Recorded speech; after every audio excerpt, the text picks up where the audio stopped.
জনগণের টাকা কোনো ব্যক্তিগত তহবিল নয়, সরকারের কাজ ভোট কেনা নয়, বরং কাজ মানুষের অধিকার রক্ষা করা। এই অপচয়, এই তামাশা, এই দায়হীনতার বিরুদ্ধে প্রশ্ন তুলুন, প্রতিবাদ করুন, কারণ এই রাজ্যটা আমাদের, ভবিষ্যৎটাও আমাদের। পশ্চিমবঙ্গকে বাঁচাতে সত্যকে পাশে রাখুন, তবেই আমি, আপনি এবং এই রাজ্য সকলে বাঁচবে।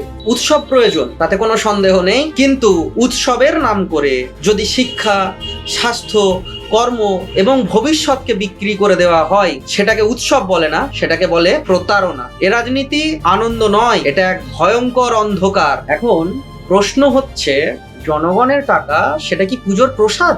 ভোটের আগে ক্লাবকে যদি টাকা দেওয়া হয় তার মানেই কি উন্নয়ন, নাকি ভোটের আগে এটা ভোট কেনার গভর্নমেন্ট স্পন্সর স্কিম? উৎসব প্রয়োজন, তাতে সন্দেহ নেই, উৎসব হোক, তাতেও কোনো আপত্তি নেই, কিন্তু উৎসবের নাম করে যদি শিক্ষা, স্বাস্থ্য এবং ভবিষ্যৎকে বিক্রি করে দেওয়া হয়, তবে সেটাকে আমরা কি বলবো? সাধারণ জনগণ আমরা সেটাকে কি ভাববো?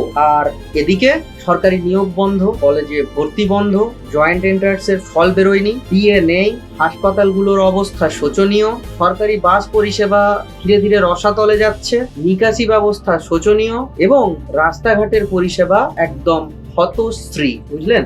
এবার আবার এক নতুন চমক, আমাদের পাড়া আমাদের সমাধান। পাড়ার উন্নয়ন, কিন্তু কাজটা হলো বুথে টাকা পৌঁছানো।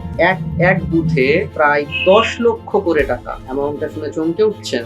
এক বুথে প্রায় 10 লক্ষ করে টাকা। সব মিলিয়ে মোট টাকার পরিমাণ প্রায় 8,000 কোটি। ভেবে দেখুন, 45,000 দুর্গাপুজো কমিটিকে দেওয়া হচ্ছে 1,10,000 করে টাকা। এতে খরচ শুনলে অবাক হবেন, 500 কোটি টাকা। 500 কোটি টাকা। আর এই সরকার বিয়ে আন্দোলনের সময় সুপ্রিম কোর্টে গিয়ে জানিয়েছিলেন, বিয়ে দিতে গেলে নাকি পিঠ ভেঙে যায়। অদ্ভুত না বিষয়টা? আদালতে সেই শুনানির আগামী ডেট 4 আগস্ট। তবে তার আগেই শুরু হয়ে গেছে উৎসব আর অনুদান বিলি। একটা রাজ্য, যে রাজ্যে বর্তমানে বেকারত্ব চরম পর্যায়ে গিয়ে দাঁড়িয়েছে, একটা রাজ্য যেখানে কলেজের ভর্তি আটকে রয়েছে, একটা রাজ্য যেখানে চিকিৎসার অভাবে মানুষ মারা যাচ্ছে, একটা রাজ্য যে রাজ্যের প্রাথমিক স্বাস্থ্য কেন্দ্রে পাওয়া যাচ্ছে না সাপে কামড়ালে যে অ্যান্টিভেনাম দেওয়া হয়, সেই অ্যান্টিভেনাম। আর সেই রাজ্যের সরকার বলে যাচ্ছেন পুজোতেই খুশি থাকো। আশ্চর্য বিষয়টা, আশ্চর্য লাগছে নাকি?